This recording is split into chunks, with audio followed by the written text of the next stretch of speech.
Okay, thanks. I'd like to introduce myself. I'm Robert Kanak. I lead the Developer Technical Services organization, and this is... I'm Aaron Kramer, and I manage the application review process for platform and mobile. So basically what we're going to be looking at today is we're going to be talking about Sandbox, managing your Sandbox account and getting started. We're going to talk to you about tips and tricks, how to make your life easier when you're working with PayPal Sandbox environment. We're going to be looking at the application review cycle and how to streamline that as well. And basically what you should hope to get out of this particular presentation is information for you guys to get started and kind of streamline the process so you can get your apps delivered as timely a fashion as possible. So one thing to note, today we're talking about developer.paypal.com. This is where you'll kind of go and get started with Sandbox. Last year we got a lot of feedback and questions as to, with the new launch of X.com, why do they have to go to developer.paypal.com to do their integration testing and with Sandbox? Why do we have to, why can't we integrate this into X.com?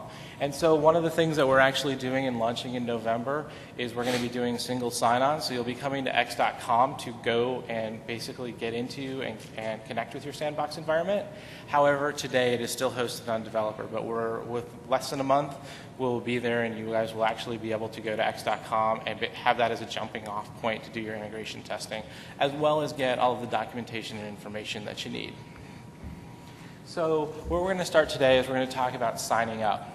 And this is actually signing up for an account, which is developer.paypal.com. Once you've done this, you'll actually, next month, you'll be able to link this with your X.com account. But we're going to go through the process of setting this up and getting everything configured. It is a very, we've tried to make this with as low barrier to entry as possible, so we don't ask for a lot of information.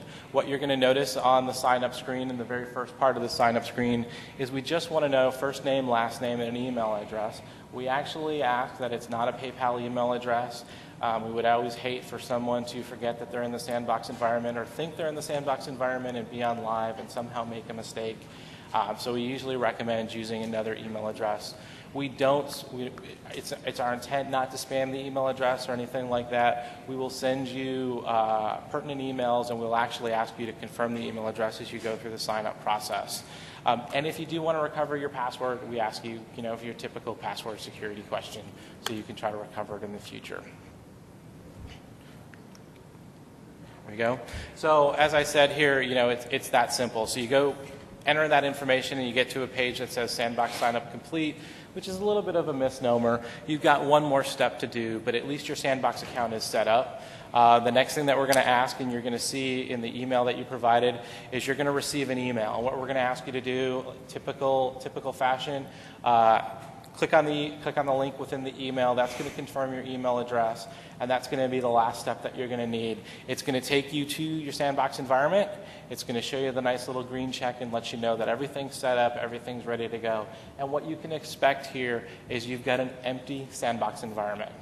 And what your Sandbox environment is it's your world of PayPal. So it's going to handle everything that you see on PayPal.com. It's just going to do it in a way that allows you to do testing.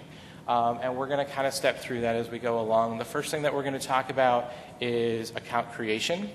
And there's different ways you can do account creation. First off, you can use a pre-configured account. This is going to be the fastest and easiest way to kind of build out the accounts in your Sandbox environment.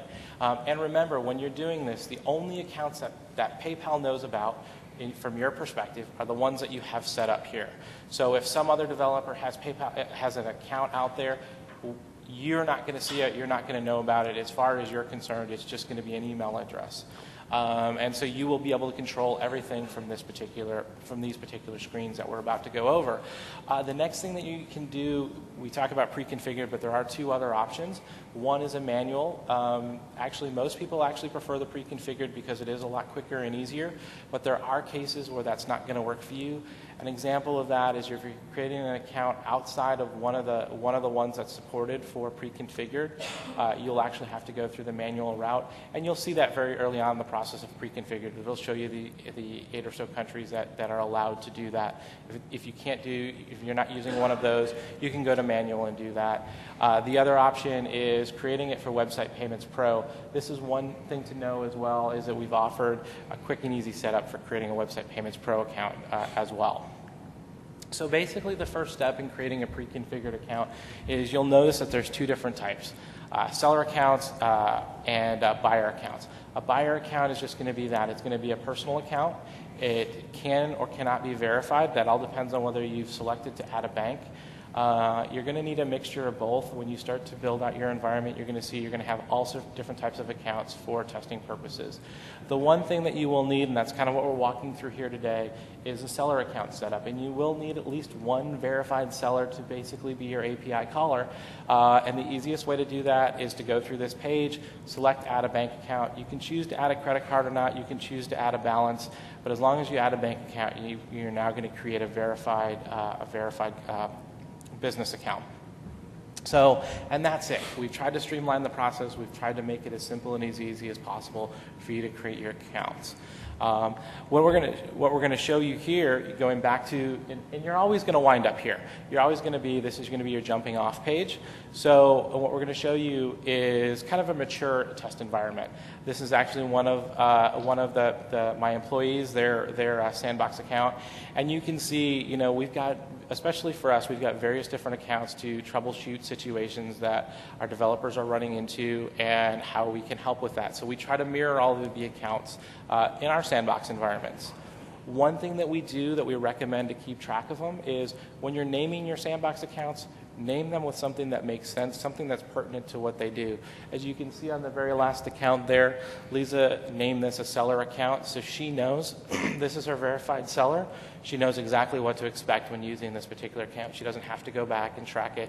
She can basically put that right into her API calls and make it work. The next thing that we're going to talk about, and we receive a lot of questions about, is emails. As you know, PayPal generates emails for confirming a payment. Sending a payment. It generates emails for password, forgotten passwords, so many things, canceled pre-approvals, expiring pre-approvals. So because none of these email addresses exist, what we've done is we've provided you a tool where you can go out and see these. If you go and select the test email, the test emails, you will see all of the emails just as if they were actually sent to a customer. They will all show here if they were sent to one of your sandbox accounts. They'll all be here. You can look at them.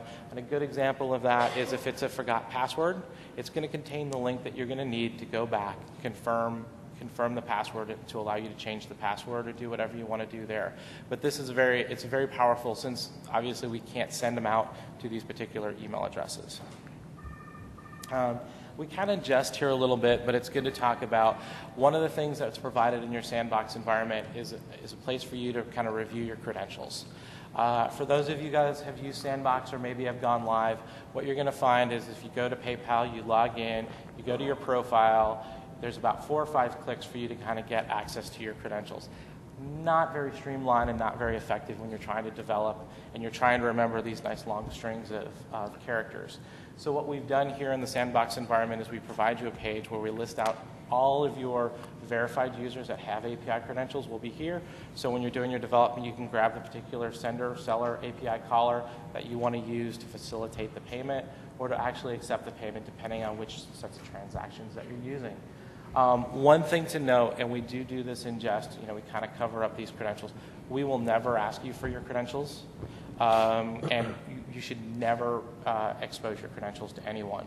The reason for that is, as you can imagine, it's just as important, if not more important, than your PayPal user ID and password, because then someone can actually, as an API caller, they can be enacting on your behalf, and you kind of lose control and you lose risk. There's a lot of risk of what could happen there. So I kind of highlighted some of the Sandbox tips and tricks, but I kind of wanted to bring them all together and talk about them. So one of the things for getting started quickly, use the pre-configured accounts. Use the Website Payments Pro pre-configured accounts. If you have to, definitely you can use the manual, but most everything that you're going to need is already handled in the pre-configured. It's one quick page. You'll have a credit card. You'll have verification. You don't have to go through all the steps that you would normally go through. Labeling your account. So labeling your account so that you're going to know what it is. I know you only have a few characters, But if you come up with some sort of code word system, so you can say this is a seller account, this is a verified business account, it's going to make your life a lot easier because you're going to know exactly what you're going to be using that account for when you're starting to work with the APIs. It's also very important when you're working with multiple integrations and you're trying to keep track of things. This one actually came out last year, and somebody mentioned it to us. It's something that I actually did and never thought to say anything about, but standardize all your passwords. What you noticed when we were creating this account is PayPal's going to suggest a random number password for you, a random set of characters. Really, in the Sandbox environment, try to simplify your life. Have one password for all of your Sandbox users. That way, when you're logging in, you don't have to remember, oh, okay, which password was this, and have to have a whole separate keychain file or however you manage your passwords, just for your Sandbox environment. Use one, because again, there is no financial information within Sandbox. Bank accounts that you add, they're all fake. Credit cards that you add, they're all fake. So there's very little risk here that anything's going to happen. So just use all one password. So one thing to note, though, we've launched with adaptive payments. We've always had it for express checkout, but we've launched with adaptive payments, guest checkout. We've actually gotten a lot of questions on how to test that. So what I've always recommended to customers is to go into Sandbox, go to the user profile, go to add a credit card. This will auto-generate credit card numbers for you that you can then use in the Sandbox environment. We've had a number of customers, they'll go out onto the internet, they'll research, they'll find the 4 followed by 15 ones for Visa and the various different ones for Amex and MasterCard. Unfortunately, we don't allow those to go through on our Sandbox environment, nor do we allow those to go through on our live environment. But this is a good way for you to get generated actual credit card numbers that can be used within our Sandbox, that are set up for our Sandbox environment. So it's very fast and easy to do that. All you have to do is refresh the page. It'll give you a new credit card number, and you can continue through your express checkout testing or your guest checkout testing or any of those. One thing to note, one of the things that we don't talk about a lot, but I did want to mention, IPNs are a great way for you guys when you're developing your applications to find out what's going on, find out the status of payments. Well, within our Sandbox environment, we provide an IPN generator. This is going to allow you guys to basically test out your IPNs and not have to go through the process of constantly making payments, then making changes to the payments, canceling the payment, refunding the payment, however, whatever test model you're going to do there. This will help you kind of streamline that process. So it's a great tool for you guys to leverage. And then last two things that I'd like to talk about is, so we've gotten a lot of questions, we get a lot of comments that people don't know what's happening with Sandbox. They don't know the different things going on. So if you go out to x.com/status or even x.com/release notes, what you'll find is all of the information about that. In the status site, what you're going to see is if there's any outages, we're going to let you know about it. If we've had any problems, we're going to let you know about it. Just like we do for our live site, we're going to tell you so that you guys know, oh, okay, it wasn't me, there was an issue going on at PayPal, or potentially maybe we're upgrading the site. There's things like that. We're also going to tell you when we're doing a release to Sandbox. So again, it's x.com/release notes. And that's going to tell you when we're going to be rolling out new code to either the Sandbox environment and or, in this case, to the live site. But it'll give you a heads up as to what's going on. And then the last thing that I'd like to say in tips and tricks, and this is when you're calling into support. We have a lot of people call in and they'll give us their developer.paypal.com email address, or they won't know what email address we're looking for. So what we always tell them is just give us your API caller name that you made the call with the transaction on. We'll do the work, we'll take care of it. Give us that particular API caller name, and we will find the transaction and we'll help you work through any of the problems. So if you ever have any reasons when you're in the Sandbox environment, we're there for you. If you go out to x.com/support, again, we try to make the URLs short so you guys can find them. You'll get to the site where you can open up a ticket. Just select Sandbox, send over your API caller name. We'll try to help you through any of the problems. And with that, I'm going to hand it over to Aaron. Thanks, Robert. All right, so you have your Sandbox account set up and you're ready to start creating cool things, right? When you do that, we do have an application review process to look at your applications. Has anybody developed any applications using adaptive APIs, the stuff we released last year? Yes, no, no? All right, so this will all be new. When we released that last year, we opened up our core functionality to you all. And because we had to do that, or we did that, we also had to put a process in place to make sure that the rules and regulations are followed. So this year, we have released some new stuff around mobile as well, right? So we have the mobile payments library, and we have mobile checkouts, and then we also announced business payments and PayPal apps. Those will all actually fall into this process as well. So a big portion of the PayPal product line will be reviewed. But so there's 3 steps in this. The first step is you guys, experiment with the code, right? We want you guys to go out and play with the APIs and monetize your applications, right? So there's 3 parts of that. There's taking the test app ID that you get when you sign into x.com. Every time you create a profile, there's a test app ID that appears there, and that's what you use in your code to make calls to the sandbox. There's 2 different types of APIs. There's the standard types of APIs and then the advanced type of APIs. And that's really around the risk side of it. It's good to know that there are 2 different types of APIs because the review is a little different for each type. So just be very conscious of the APIs that you're using. And finally, we released this great new stuff today, digital goods, embedded, and all this neat things. We don't want you just to use the new stuff. Use whatever we have. We're putting out products for you guys to innovate. So feel free to mix and match and do what you can. So that's the first step. So that's, building your application. So let me get into the actual review piece. So when you submit an application on x.com, which you'll inevitably have to do before you make live API calls, there's 3 things we really want you guys to think about. So the first thing is to be really thoughtful about your submission. There's a very short questionnaire we ask you to fill out. And the tendency for a lot of us is to just throw in information and just try to get through the process. Well, because we're talking about payments, we're talking about identity, we have to be a little bit more careful than that. So be very thoughtful and give us as much information as possible up front so we can do a quick and simple review. Second, ensure that you give us your payment flow, right? While PayPal may be only a tiny portion of your application, that's the most important part for us. And so if you don't have a payment flow that is fully functional, it's really hard for us to gauge if that payment flow is the most optimized for your application. And then finally, make sure we get your test app URL, or if it's a mobile application, we have the right files. Otherwise, we're going to have to ask for that later, and it's better just to get that up front. So make sure you have that all available. So once we go through the process, which, depending on your integration, could take a couple days, could take, a little longer, we'll get you live. So when you go live, we'll give you your live app ID, and that's what you replace in your code, and it will mean that you can make calls to our servers.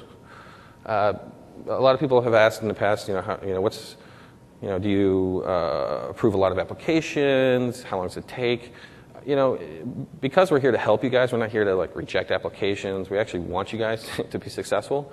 We have a really high approval rating. We have about 95% of applications that go through this process get approved. So you really have to have something that violates something major for us to say no. So we're here to help. We're not here to hinder. I alluded to this a little bit earlier. We want to be transparent, and we want to be consultative as much as we can. We don't want to just be a black box. So that's our goal, right? And part of that is to understand what we do and do not allow, right? So you won't know that up front coding unless you take a look at the developer agreement. So when you create a profile, you have access to the developer agreement. This is the agreement between you and I, or PayPal and you, what can and can't be done. It gives you up front, before you start coding, the rules of the game. It also lets you know what your rights are from an IP perspective and from a confidentiality perspective. And while we think we have a lot of it covered in that developer agreement, you guys are known to come up with really different things that we've never seen before, which is great. That's what we're looking for. But it may not be in that developer agreement. So just be aware that we will work with you to make sure that whatever you do we can get you moving forward. So what does this review and consultation process involve? Well, it's to help you with compliance to rules and regulations, not just PayPal's, but federal, state, and local governments all have their own rules and regulations. So you're not the experts most likely on payments. We are. And so we're here to help you understand those rules and make sure your application abides by them. There's also an acceptable use policy. PayPal is only allowed to do certain things, sell certain things, make transactions for certain things. We just want to make sure that what you're doing abides by that. We also are looking to help you guys with information security, right? I mean, at the end of the day, we don't want to give up anybody's identity. We don't want to give up anybody's transactions. And so, we understand a lot of that stuff. We want to help you guys understand it as well. We also look at functionality, branding, payment flow, user experience. That's more on the consultative side. We're not here to dictate to you, but we're here to help you. So a lot of the back and forth, if we do have it between my team and you, is to really optimize your integration. And finally, we also look at the level of risk. Depending on what you're doing, there are different levels of risk. So we want to make sure that we address that. And then finally, I mentioned this earlier, I kind of blew it, but we do want to work to get you live, and 95% of the applications that go through the process from start to finish do get approved. So again, that's our goal. So a lot of this won't make sense to you guys because you guys don't look like a lot of you have submitted applications. So we're going to talk about what's new and what we've been doing currently. So right now, there's a couple things that we've noticed that a lot of developers have given us feedback that they would like changed. So one of those is we used to require you to have a verified business account, which, depending on what country you're from, is very difficult for a small garage developer. They're not a business, most likely. Most of you are not incorporated. So that makes it very difficult at times to submit an application. And secondly, we also required a lot of this to be done up front before you even submit, right? So you won't even have the opportunity to submit an application unless you have a verified business account and your API credentials set up. So we've changed that. So now you only need a verified Premier account, much easier to get as a small business or as a garage developer. And we're not requiring that up front. So you can submit an application now and not have any account. It could be personal, it could be not verified, you could not have your API credentials. So you can do that in parallel. We'll let you do that. You won't be able to make live API calls when we give you your app ID once you're approved until you have that done, but you can work in parallel. So that's what's new, that's what's live right now. And we're also thinking about implementing a few other things. One of the things is to give you your app ID, which will allow you to make live calls right off the bat. So you submit an application, bam, here's your live app ID, you can make transactions.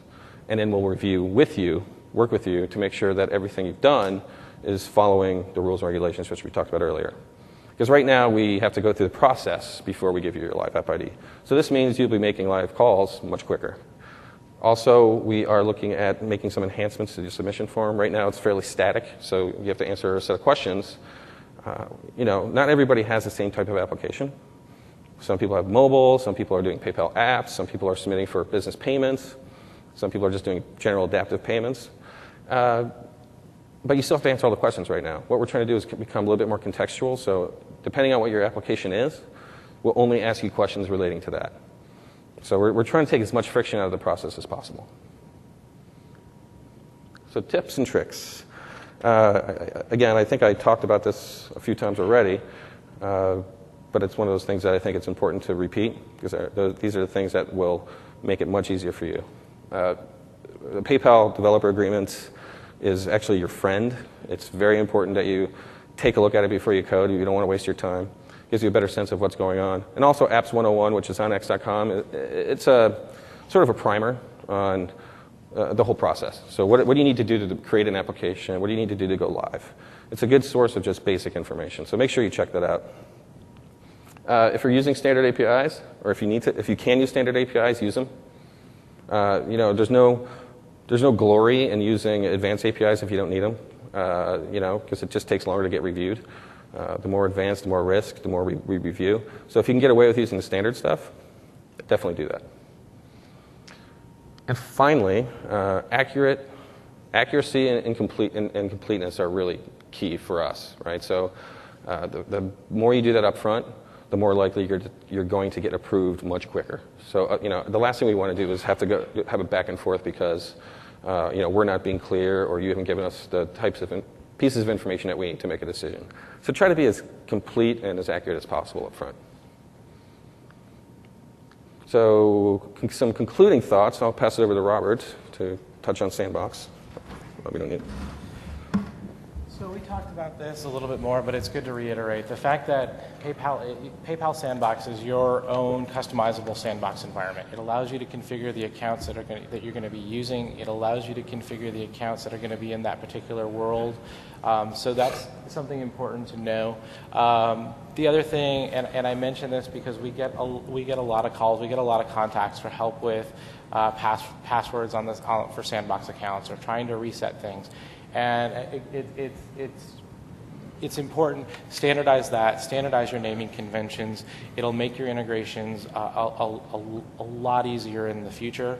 The things keep in mind when you're using this, you could potentially be doing multiple applications. You could be doing multiple integrations. It's great to start out with a clean Sandbox environment. Set it up so that you have a growth path. And then lastly, when you guys run into problems and you need anything, x.com/support. We're there to help you. We're there to do your pre-live, Sandbox problems, post-live, all of that stuff. We're there to help you. We get a lot of feedback from customers. They don't know how to contact. They don't know how to get technical support. It's that easy. Just x.com/support. We're going to send you to a page. Fill in the product that you're talking about, that you're asking about, whether it's adaptive payments, whether it's mobile, whether it's web checkout. Doesn't matter what it is. We'll get it routed to the right team. If it doesn't get routed to the right team, we'll get that straightened out on the back end. If you select the wrong product or you select a different product by mistake, we'll get it routed on the back end. Once we get the ticket, we'll take a look at it.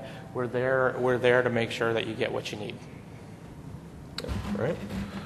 Application review, just a couple points. And again, I touched on them a few times already.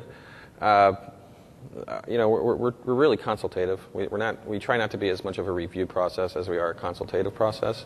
So we're here to help you, not hinder you. We've seen a lot of stuff come through. We kind of know. We tend to know what works and what doesn't from a user perspective.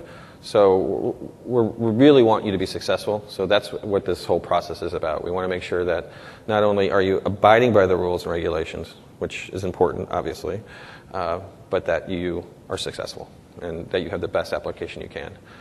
And again, finally, to get through that process, be as complete and accurate as possible. I mean, it literally takes maybe 10 minutes to submit an application. Just fill out the information and give us what we need, and we'll get you through as quickly as possible. That's our goal. So that's it. Do we have any questions? We have a runner here.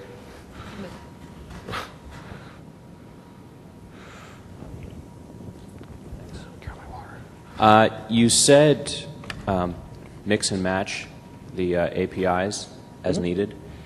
Does that mean that each API is not like its own separate silo product? They're somehow all like at the same level, and you can call one function from one API and then a line later call another function from another API?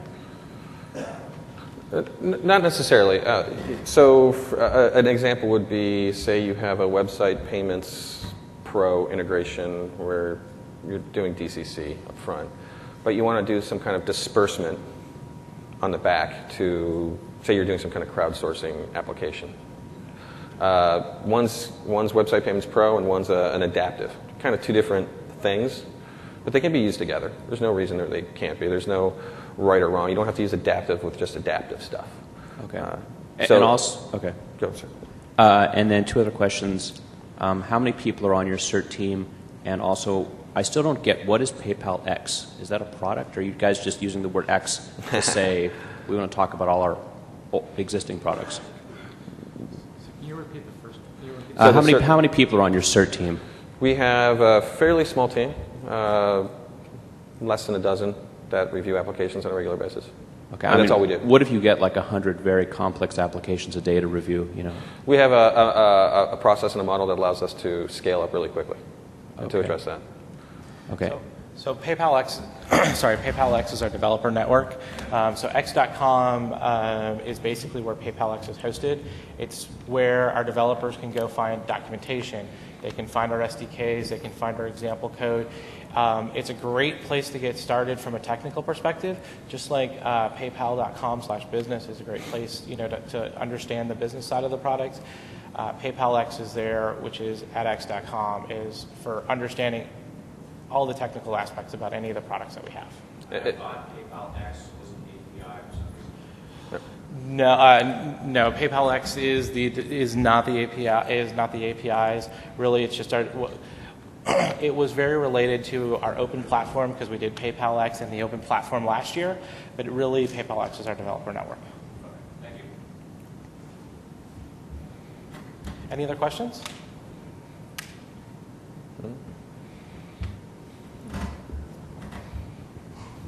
So if you're building a mobile application and you said you require the mobile files to be submitted with the application, do you actually go and build that application yourself and run it on devices to test it out? We test on devices. Typically we test on devices. We do test on some simulators, but we do have devices for we have Android, we have iPhone, iOS, we have iPad. We can test on Symbian, BlackBerry. We can do emulators and simulators, but we like to actually test on the physical device. I think there was a question over here. No more question anymore? I see you right there. You had a question. Kind of hard to articulate, but can you just give an example, a real foundational example to a complete beginner developer? What is a PayPal app, and what are some example APIs, just to kind of get me thinking about this? I don't know if you want to take that, Robert. Do you want me to take it? So let me ask, are you referring to the PayPal apps that were discussed this morning that are actually going to be hosted on the PayPal site, or are you just referring to an app an application that leverages PayPal in general? Yeah, in general or both, something that, why would I use the sandbox? Okay, sure. So basically, if you're familiar with PayPal and you're familiar with the core products, most everything was really focused around web checkout, e-commerce. Our Express Checkout product works great for that.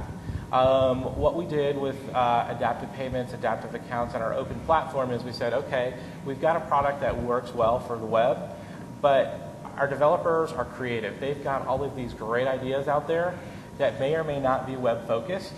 So what we've tried to do is provide them a tool set that allows PayPal to fit into their business model. By doing that, we've taken, with adaptive payments, we break up the payments at a very granular level and allow you to control it. So we talk about it as an application. It could be an application for paying employees, a payroll application, where you could build a payroll application and you could actually do implicit payments to your employees to their PayPal accounts instead of having to cut checks or work through the standard bank, ACH, and all of that. So it's out there for our developers to get creative and figure out the best ways to do it. Yeah, we basically just took our core functionality, our core payments functionality, and kind of created little pieces that you can mix and match.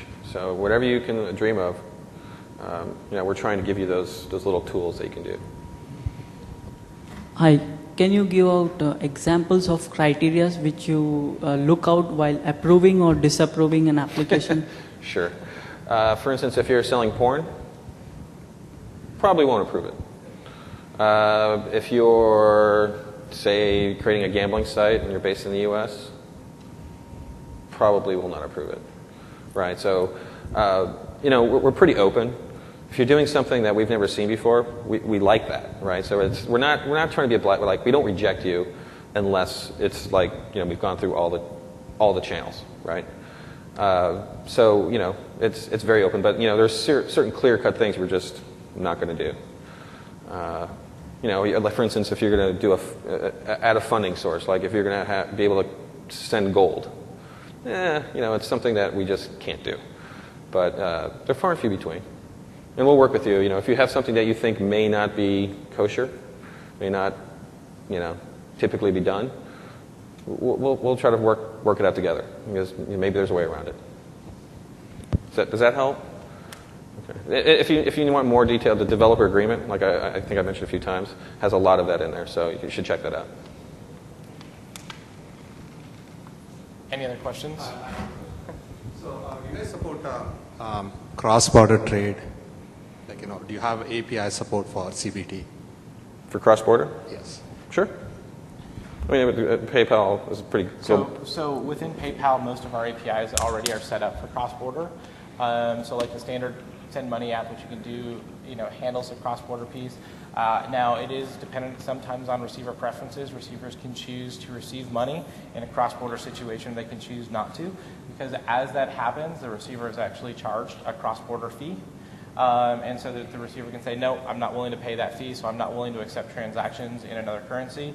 But because all of our products kind of build on top of our core, off of our core PayPal, the core PayPal, Adaptive Payments already supports cross-border. Express Checkout supports cross-border.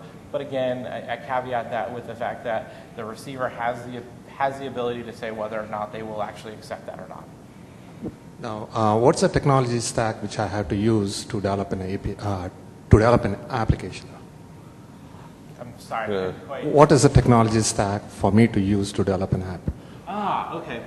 So the technology stack for you to use to develop, really because of the way that we've set up the APIs and we've set up our interfaces for all of our products, is we don't necessarily need to know, nor does it impact us what your technology stack is. I mean, obviously from a security perspective, there are certain requirements, but what I mean by that is all of the interfaces are done through HTTPS. So the SSL is there, all of the data protection is there. Then we offer SDKs we offer it for .NET, for PHP, for Ruby, for ASP, and Java as well. But if you're not using one of those technologies, we have sample code out there for Python, we have sample code out there for Perl. You can use whatever you want because it's as simple as an HTTPS call to PayPal with some values either set in the headers, depending on which call you're making, or with all of the information set at the request body, facilitates the transaction. Any other questions? All right. Okay. Well, if you do have questions later around anything sandbox, developer technical services, around application review, we do have Eat with Experts, I believe, which is breakfast time 8 to 10 and also noon to 1. We'll be sitting there. Some of us will be sitting there. Or go to the hackathon or go to the PayPal booth. We're there. If you have any questions at all, please feel free to reach out to us. And we wander around quite a bit. So feel free if you have anything you want to talk about. That's what we're here for. So. Thank you all very much. Thanks.